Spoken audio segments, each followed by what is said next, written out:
Sarashiva Samarambam Shankaracharya Madhyamam Asmadacharya Paryantam Vande Guru Paramparam Ishvaro Guratmeti Murti Veda Vibhagine Vyomavad Vyapta Deyaya Dakshinamurtaye Namaha Sarva Vedanta Siddhanta Gocharam Tamagocharam Govindam Paramanandam Sadgurum Pranatosmyam Om Sri Krishna Govinda Narayana Om.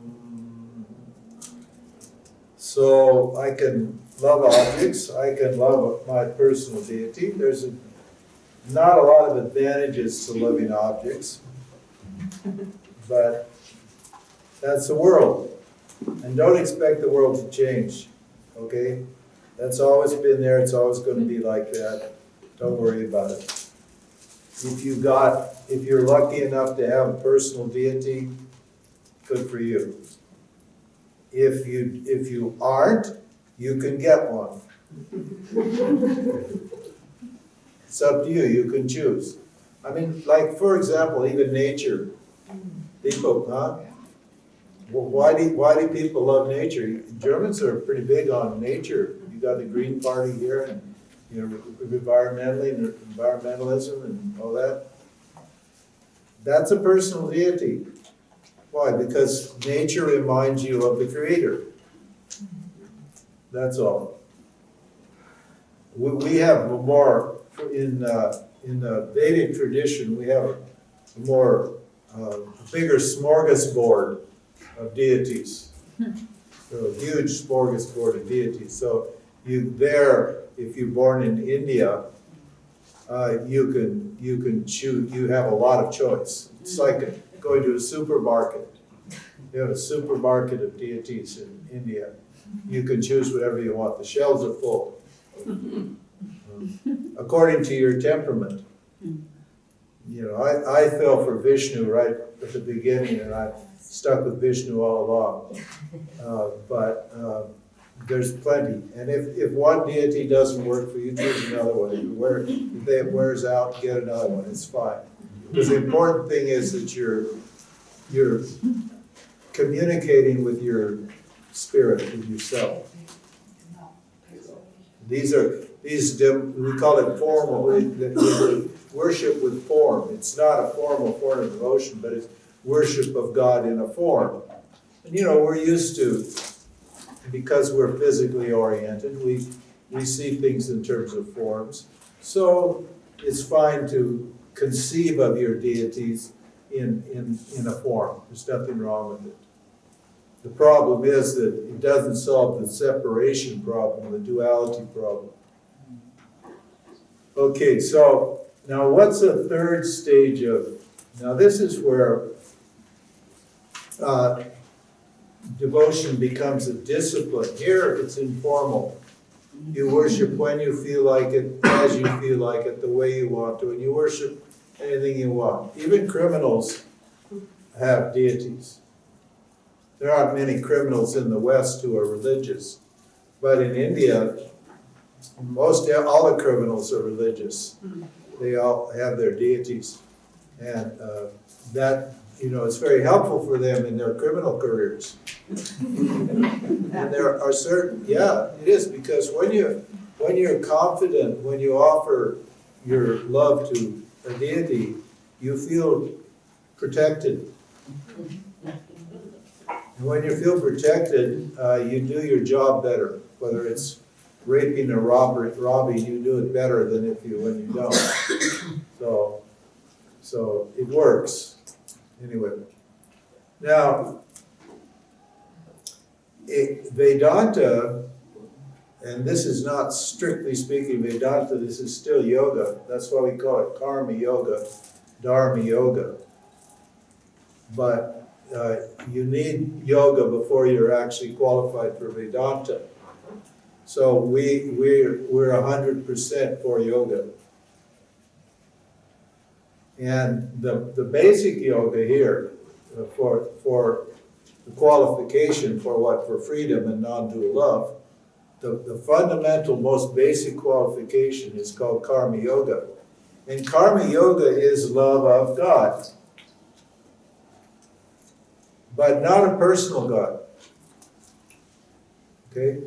God's not personal here at this stage.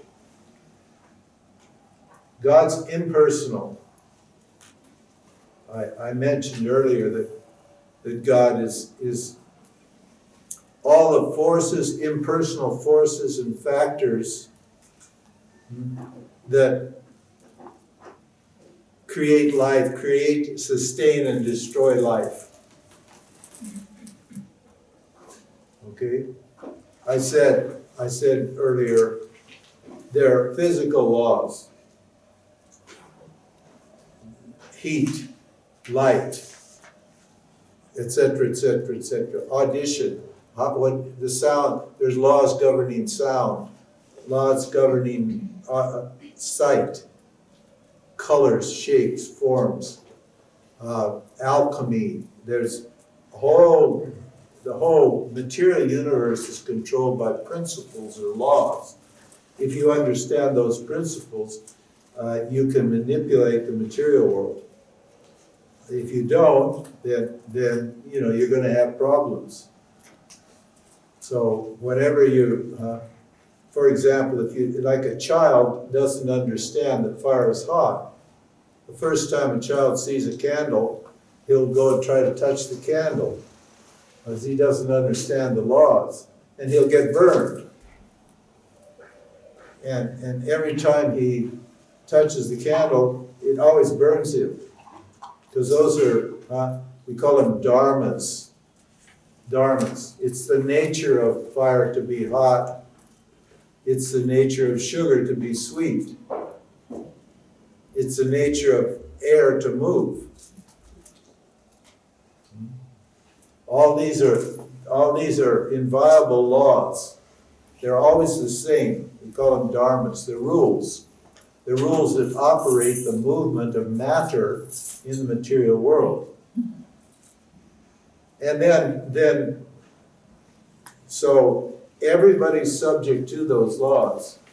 If you break those laws, you know, like back in my day when people were taking LSD, they'd forget that, you know, they'd get in some kind of high state, and then they'd jump out a window thinking they could fly.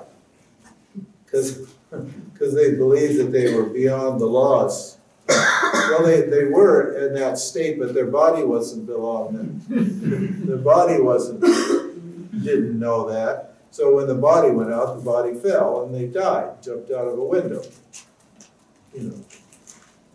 So those laws operate whether you like it or not. And it certainly pays to understand what those physical laws are, material world.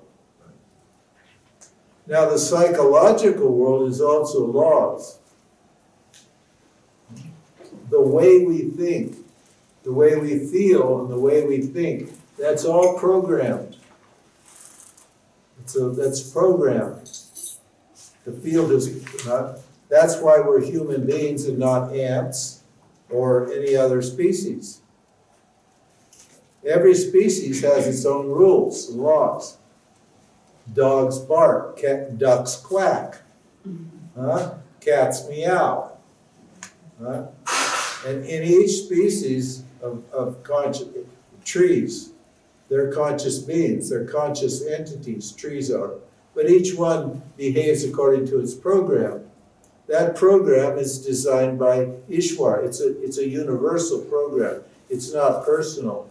There's not a personal God for every object in the creation. There's just one impersonal God that controls and regulates and governs the creation of all the objects, physical objects, and the states of mind of all the conscious beings.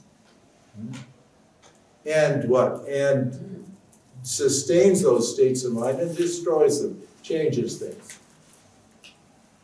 Yeah. So the psychological laws are very simple, actually. Now, as human beings, we've made a huge mess out of it. And for you to really get healthy, you need to go back to a simple state of mind. And the simple state of mind is just fear and desire, basically. There are three basic states of mind, and they're controlled by what are called gunas. That's the book back there on the yoga, the three energies. The three energies is about the Creator, about God, and how God creates in the form of these energies. Everything here in this psychological world is energy. Your states of mind are just energy states. So if you want a particular state of mind, you need to know the rules that go into making that state of mind, and then you can generate the state of mind you want by applying the practices that produce that state of mind. You actually can control your state of mind once you understand the laws that are operating in the psychological and the mental psychological dimension. We call it the subtle body. The physical body is the material, and the subtle body is the mind and emotions, and that's also controlled by laws, rules. Once you understand how those states of mind are created, then you can actually become your own God. You can actually start to transform your mind according to the idea that you have in it, whatever kind of mind you want. A ballerina needs a certain kinds of energy. They need a certain kind of emotions and a certain kind of intellect and a certain kind of body. Whereas a sumo wrestler, he needs a different kind of energy and a different kind of body and a different kind of emotion and a different kind of intellect. Actually, you're managing your energies all the time. You just don't know that's what you're doing. And since it's not conscious, you keep manufacturing energies that are not helpful to you, to where you're going. So, this Ishwar, or this God, controls the thinking of all the creatures also. It's the default setting. If you don't understand it, then you just run off the default. You know in a computer what the default is? That's the program the computer runs off of, if you don't do anything about it. Now you can go in and change the default settings, and then the computer will behave differently. But if you don't tell the computer what to do, it will just do what it's programmed to do. And the average normal human beings, just ordinary human beings, they're programmed very simply. What's the simple? The program is very, very basic. I know you think you're very complicated and all that, sensitive, but you're not. The program is chase what you want and avoid what you don't want. Your likes and dislikes. You like this, and therefore you go toward it, and you don't like that, and therefore you run away from it. In other words, fear and desire. So a person who's fear-oriented, they're always trying to avoid pain. And a person who's desire-oriented, they're always trying to gain pleasure. A pain seeker considers the lack of pain as pleasure. Isn't it funny? But it doesn't matter, because this is a basic human psychology. You do what you like to get pleasure, and you avoid what you don't like to avoid pain. That's all. It's very simple. I know my mother this, and my dad this, and religion that, and da-di-da, and the government, and so forth and so on. And I'm so neurotic, I need to go to a psychiatrist for 20 years and talk about my childhood and my feelings. Well, nothing's going to change. You're just fiddling around with ideas. You're not actually addressing your basic psychological situation. What do I want? What do I don't want? Now, Karma Yoga is going to take care of your emotional problems. Understand? this is a way that you can consciously, this is our therapy.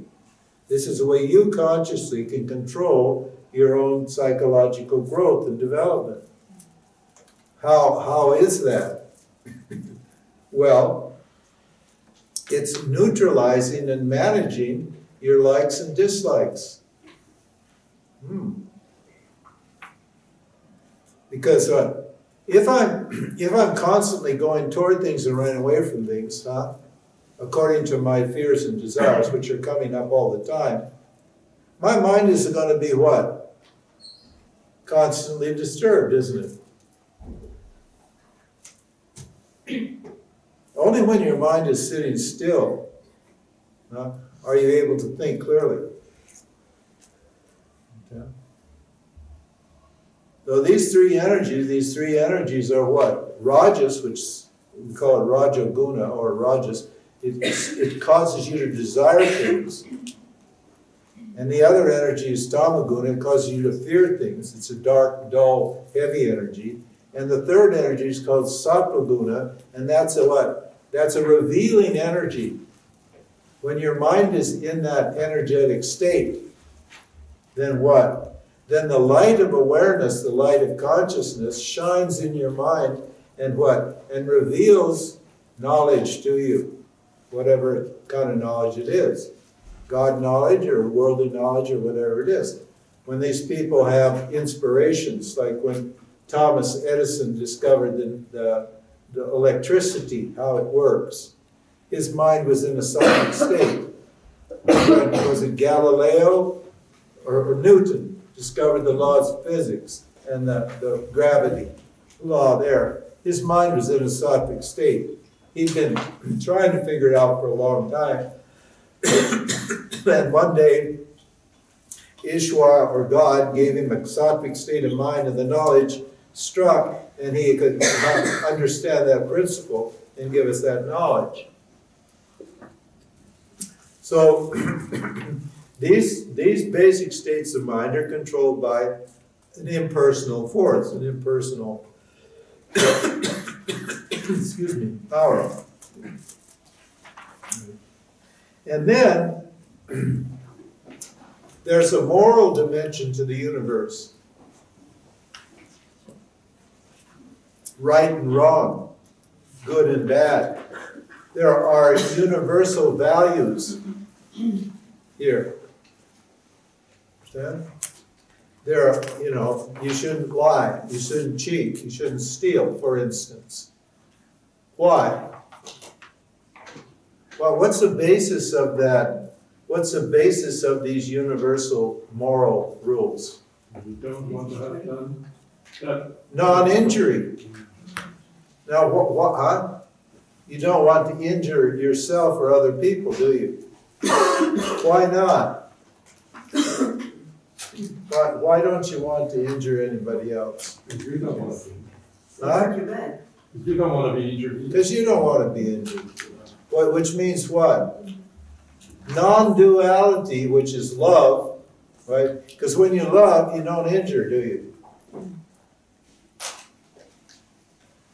So the law of non-injury is based upon the law of love.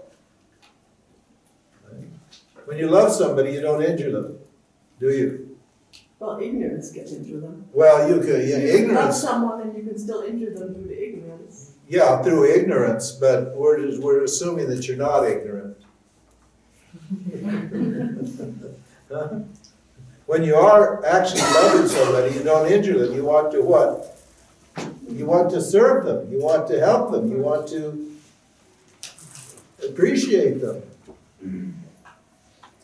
If you don't understand that there's no difference between you and someone else, then fear comes. If you think there is fear, if you think there is difference, then there's fear, then what? Then there's a possibility for injury. You can manipulate or injure another person, isn't it? So there's universal laws governing what? Universal values, psychological values, and material values. And then there's another law, it's called the laws of Swadharma, or Swabhava, Everybody has a different nature. Not everybody, we're all human beings, but every human being has a particular kind of nature that's different from other humans. There are certain basic categories, let's say, but there are many different types of human people. That's called your swabhava. Now, why do they have different types of humans? Now, like ducks, there's not a lot of different kind of ducks, are there? All ducks have the same nature. They all do exactly the same thing. They all look alike. They all quack alike. There's small variations in terms of size and so forth and so on. They have the same colors. They wear the same kind of clothes. They do the same things, and they do it repetitively without thinking about it. But human beings are very interesting. They have all sorts of different natures because they have free will. Because they can make different choices. And because they can make different choices, they develop different talents and different abilities. We call that the swadharma. And why does God create these different types of people? Why? Because the creation is extremely complex. And so, to satisfy all the needs of the creation, Ishvara, or God, creates different kinds of people to solve different problems in the creation. You always need entertainers. Now, some people are born to entertain. You see them when they're kids. They start showing off. They start dancing. They start singing. They start dressing up. Right away you can tell this person's got this nature. There's accountants, bean counters. You know accountants? They just sit there in a little room. They're not interested in entertaining anybody. They're going to count everything out. There's business people, entrepreneurs. There's, you name it, scientists. Think of all the different types of activities that are required. And as the world gets more and more complex, and there are more and more people here, and technology develops more and more, there's artists who have an artistic nature. You see a kid, and immediately you can pick them out in the kindergarten. All the kids are told to draw pictures and so forth and given paints and stuff, but only some of them actually have that artistic tendency, that vasana, we call it the vasana, or that tendency, that program. And you start to see very early on that they can go that way. They'll be a graphic designer, or a display designer, or a clothing designer, or a designer of homes, architects, etc., etc., etc. Right? So there's this huge need for different activities because of the complexity of the society. A long time ago, there weren't that many different things. Like there weren't computer programmers like 50 years ago. They were just, now there's people who understand what zeros and ones and how to manipulate them and can turn zeros and ones into pictures on the screen. I mean, that's an amazing knowledge that they have. So, they're outside. Oh yeah, there's political people. There's your cops. There's your warriors. There's your politicians. Think about all the different actions that are required to maintain the world. Lots. That's called, and so whatever, there's business people, whatever that tendency is, right, that's your swabhava, that's your nature, your self-nature, and that swabhava gives rise to your swadharma, in other words, to the duties that you need to perform here. Now you were brought here to what? Not just to get what you want for yourself, but you were given these talents and abilities and these powers to contribute them to the creation. That's why they're there. You think it's all about you? You think you're only here to satisfy your own needs? That's what it's all about? Well, you're wrong. And insofar as you're totally self-centered and you're only interested in yourself, you're going to have a lot of problems. Because you need to make a contribution to what? To the Creator that gave you this wonderful body and this mind and this world that you love so much. If you don't give back what you've been given, if you don't appreciate what you've been given and offer back, what? You've got a big problem. You've got a dharma problem. You're a selfish, self-centered, egocentric person.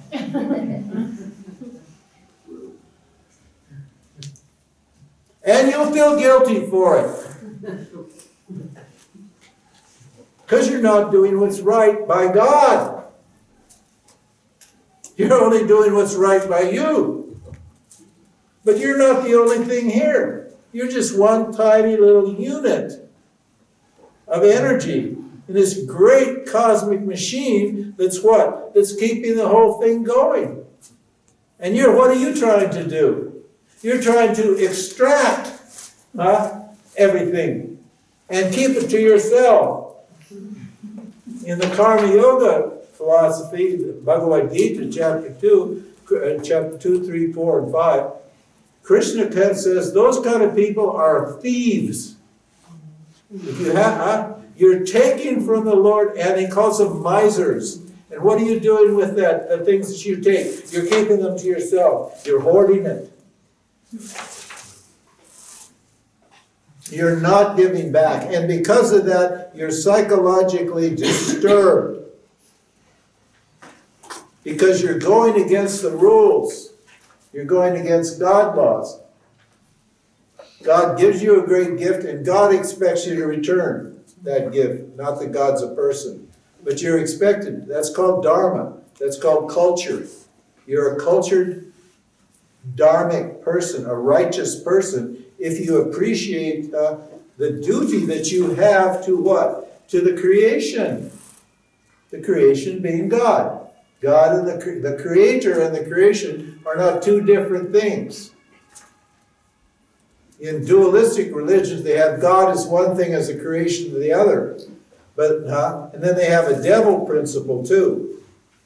And they don't know how to integrate that devil principle into the creation. So they have a lot of problems in dualistic religions. But in Vedic religion, in Karma Yoga, that's not a problem. So, if you don't appreciate your nature, how God has made you, you don't appreciate that, and you just you just offer your actions according to your fears and desires. In other words, you're just thinking about yourself.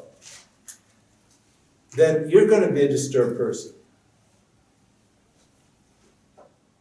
Because you have to consider the context in which all your actions are taking place. And God is the context. God is your environment. So if you marry somebody, you have a duty to that person.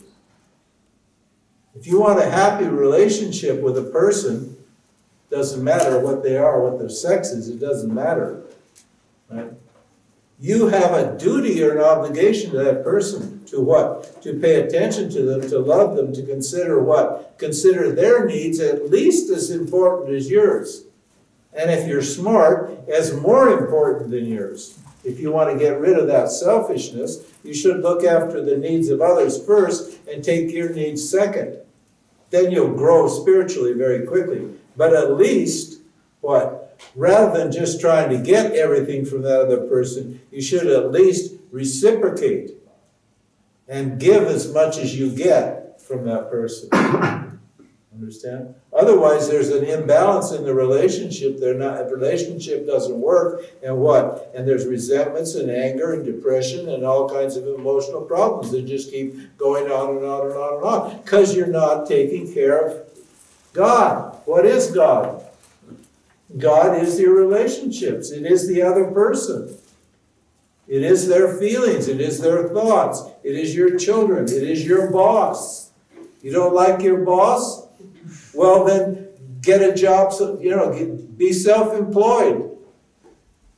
I was that type. I never held down a job in my life. I got one job when I was 17, and we were doing this work, and I realized that the way we were doing the work was stupid.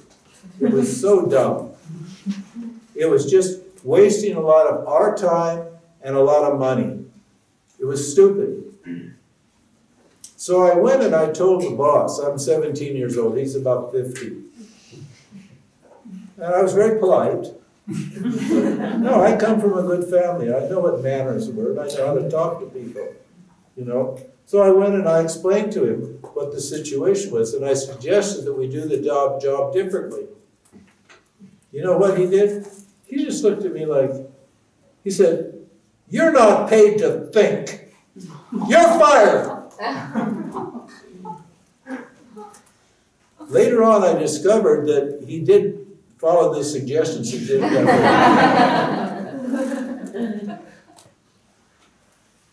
I thought to myself, okay, I don't. If this is the world, I was 17, I was young, I was innocent, really.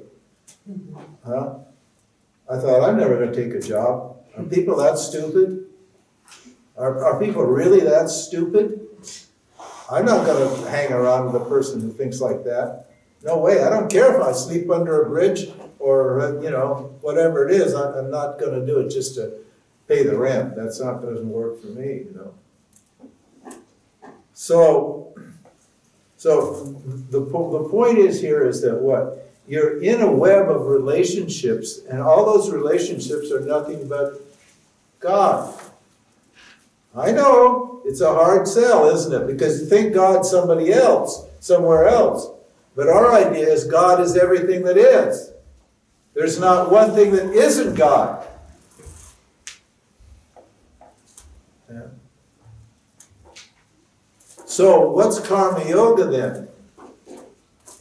Karma Yoga is the way in which you take care of this what? This disturbed mind, this selfish, egocentric mind. Karma Yoga says this: you have the right to act. Now, a duck doesn't think it's acting, does it? Or a dog. They don't have any rights as far as action is concerned. Why? Because they're not thinking. They're just programs. They don't have any choice. A tree is a tree, and it's going to be a tree. It's not going to be, it's not going to be a dog or a cat. I mean, a tree may think I want to be a dog or a cat and have a sex change, but it's not ever going to happen. Why? Because it never thinks that thought, and it's not possible. It's only going to be what it is, and there's no other opportunity. But a human being has free will, so they can make certain choices, can do certain actions, and they will get different results. So you have the right to act. In fact, you really don't have any choice about action, do you? Do you? You can choose different actions, but action itself you can't choose. Why? Because consciousness or awareness or existence, the light of consciousness, the light of God, the God light, is shining on your body and mind from the moment you're born to the moment you die. And what does that mean? That means you're constantly active from the day you're born to the day you die, from womb to tomb. You're constantly busy. There's no choice about that. That's totally up to God. When God stops shining on your mind, what happens? Boom, they put you 6 feet under the ground, or they cremate you right away. Because what? Because you start to stink. You start to disintegrate and stink, and they don't want you here anymore.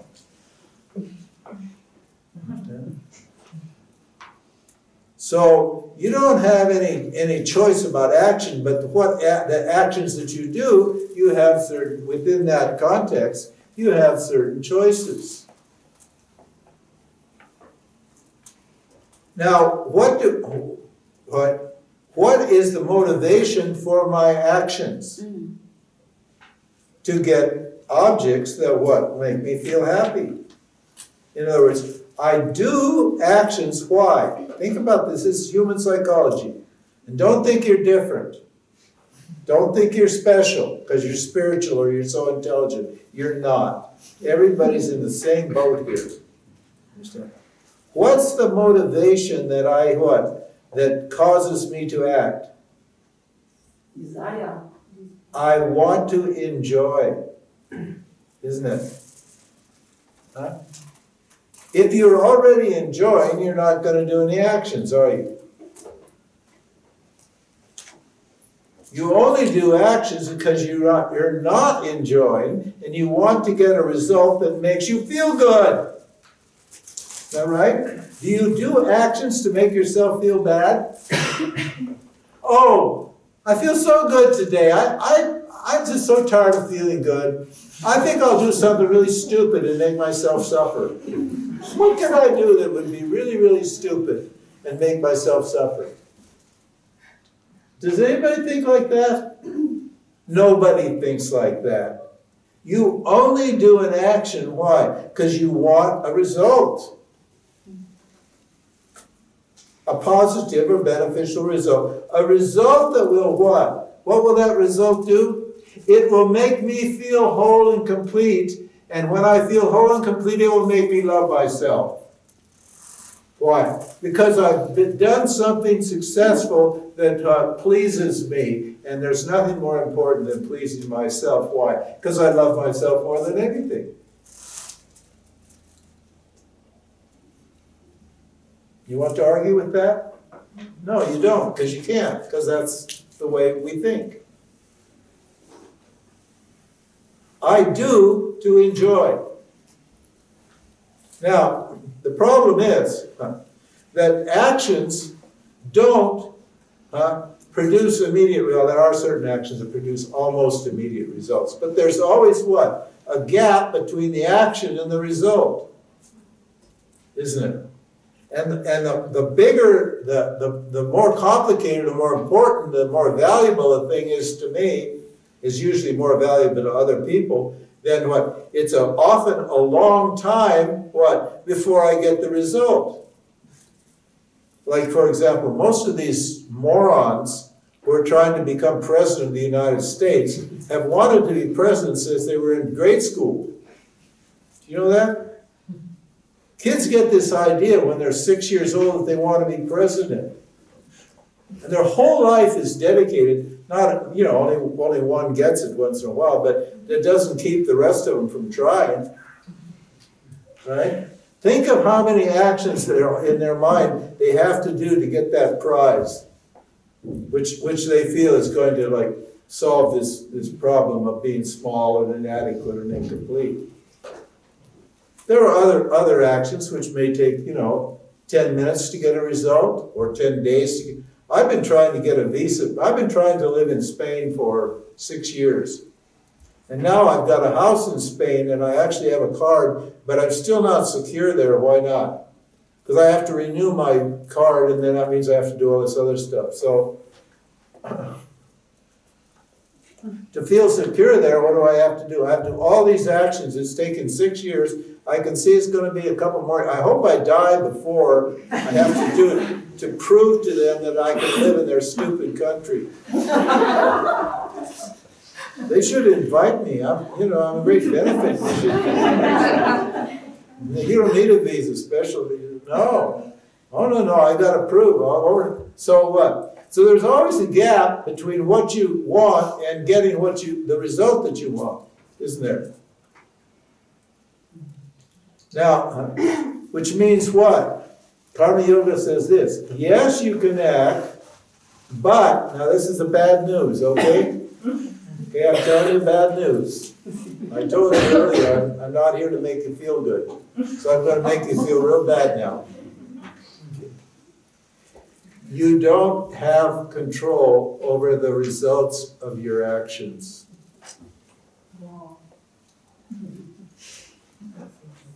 I know you believe in the secret mantras. And you read all this spiritual crap. And you think you can instantly manufacture results with some kind of magic.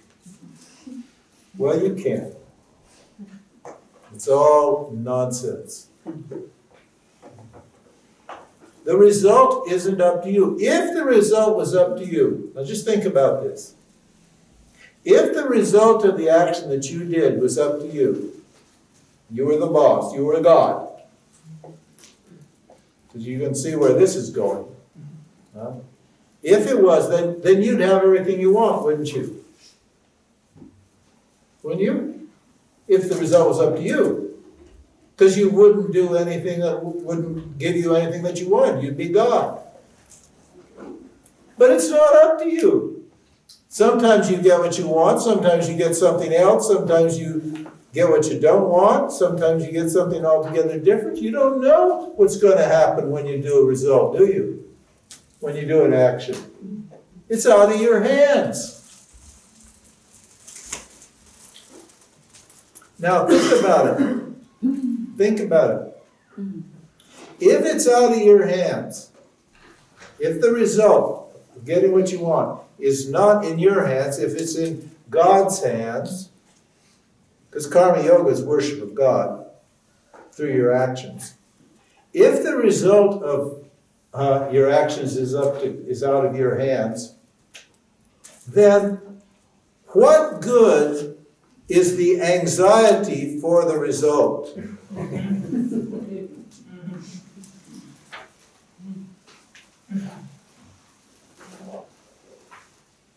It's not good, is it? Why? Because it's not up to you. If it's up to you, then sure, worry about it. But every time you do an action, you're always worried about whether you're going to get the result, aren't you? Huh? If you knew you were going to get the result, you wouldn't worry. But you don't know you're going to get the result because you're not in control. So there's always anxiety associated with trying to get what you want. Think about it.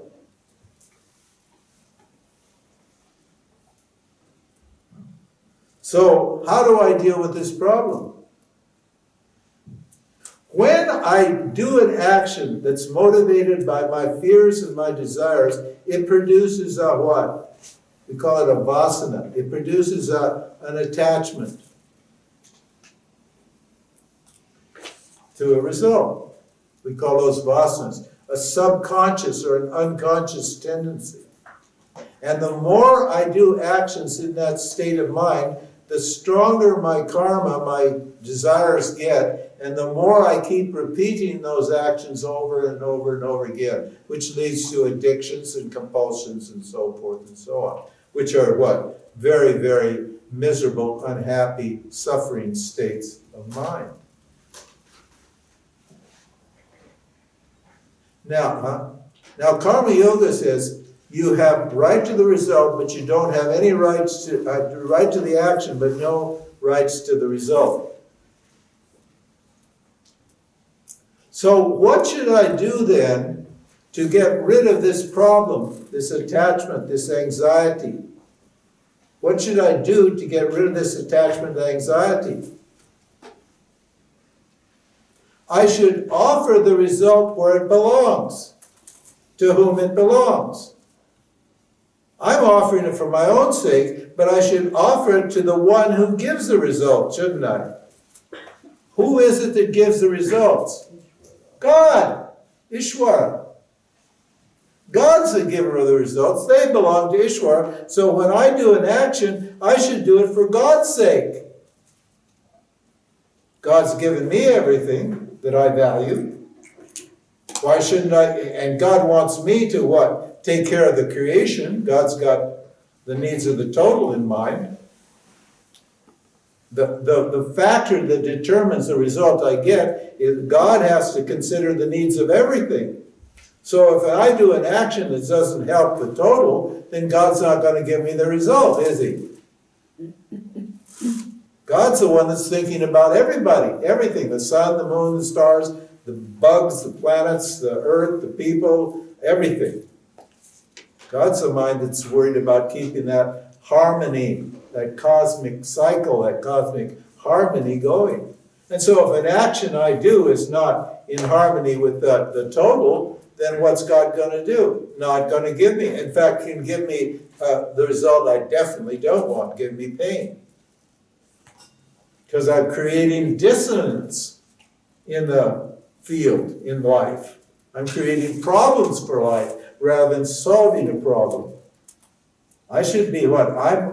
Karma Yoga means I should contribute my actions to God, to the field, for the sake of the field, to what? Satisfy my karmic or dharmic obligation to God. You can see where, it's so, I know, it's kind of like mind-blowing, isn't it? Because it makes you think, Jesus, how selfish I am. How it's all just about me. That's what my emotional problem is. My emotional problem is I'm just thinking about myself. Well, life is not just about yourself, man. It's about everything. You're part of a field, a total field. And if you don't appreciate that fact, then you're just going to be, you're going to be miserable.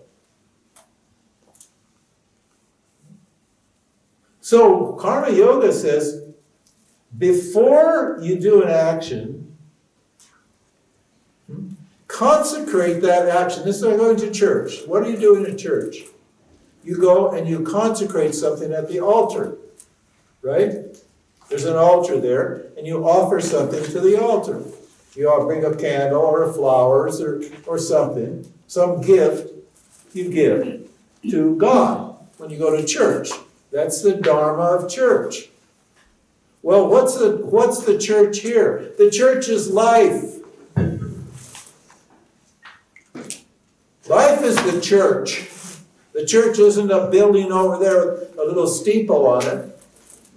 Life is the church. You walk out on the street and you're in God's church. You meet somebody on the street and you're meeting God who needs something from you. And what do you give that person? Not necessarily what they want, but what they need, which is love, attention.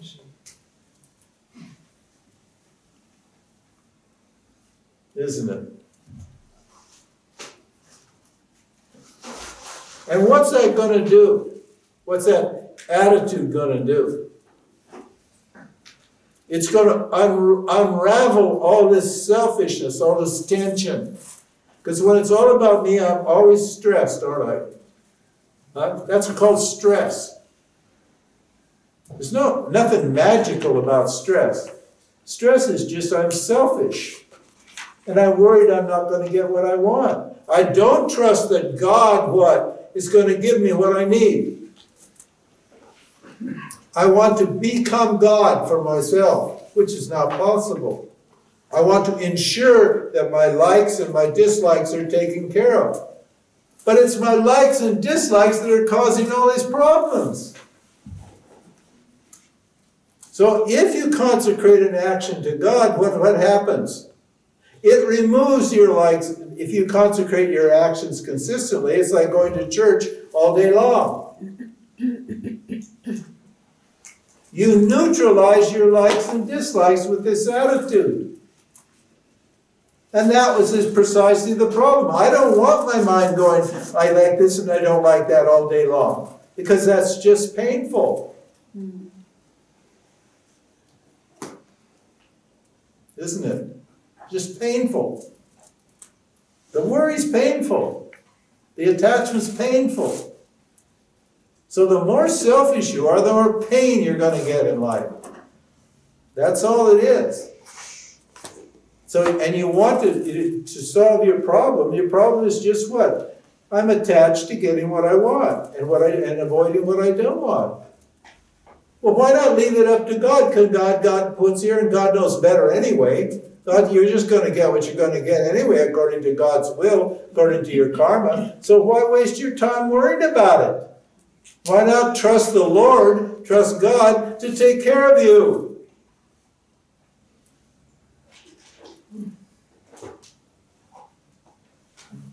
What's wrong with that idea? Oh no, I can't do that. No, I don't know about that God. You know, this God. No, better not. I'm tether my camel. I don't know if I want to trust the Lord. God's got your back. God's looking after you. This is a benign universe. This is a beautiful universe here. This is a loving universe. God is the love that makes this whole thing work. God's the glue that holds it all together. And you think it's it's an evil place. They're out to get me. Oh my God, you got to look out for this. You got to look out my insurance. I got to buy insurance to protect myself from any kind of loss or injury. Oh, I need my insurance. Insurance companies are the smartest. They're the most spiritual companies, they're spiritual institutions in the whole society. Why? Because they know everything basically goes right. Right? And they know you think that basically everything goes wrong, and that you're ready to pay them to what? To make sure that whatever you lose or whatever happens, they take care of, so you don't have to worry about it. See how smart they are? They know way more about God than you know. And you hate the insurance companies because they make you pay. You think they're all big evil people. You're supplying those guys. Your fears are keeping those guys in business. And they're quite happy to feed off your fears. Your self-centered fears. Understand? No, I don't mean to be emotional about this, but it's an emotional issue. No? Because unless you change the way you think about the world, about karma. And what is the purpose of karma? This is karma yoga. The purpose of karma for a karma yogi is a person who follows the teaching here. It's the first stage of Vedanta. A karma yogi is a person who wants what? A calm, quiet mind.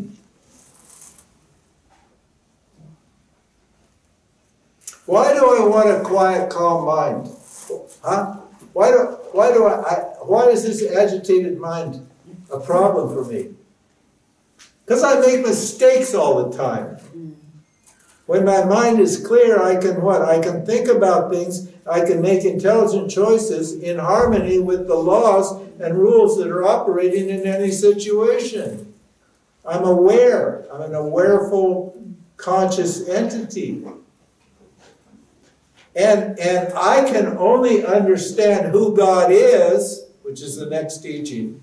I can only understand who or what God is if my mind is quiet. And karma yoga is the only way I'm going to get quiet. In other words, karma yoga is everyday therapy. Every single thing you do is a therapeutic. And so instead of running off to a shrink once a week and paying $150 to talk about your stupid childhood, keeping the life coaches happy, saying, oh yeah, you're okay, don't worry, it'll all work out. Take charge of your own mind here. Take charge of your own psychology here, and offer your actions in a spirit of love. So karma yoga is bhakti yoga, is love yoga. What? Loving God.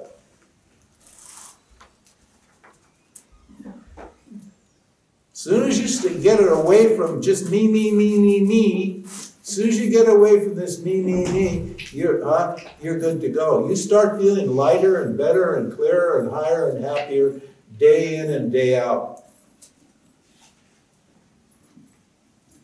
I was telling my mom about it. And she said, well, James, she said, well, that's all well and good, James, but the Lord doesn't bring in the bacon.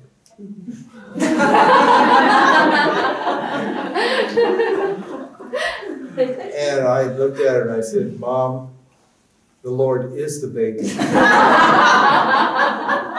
But that went over her head.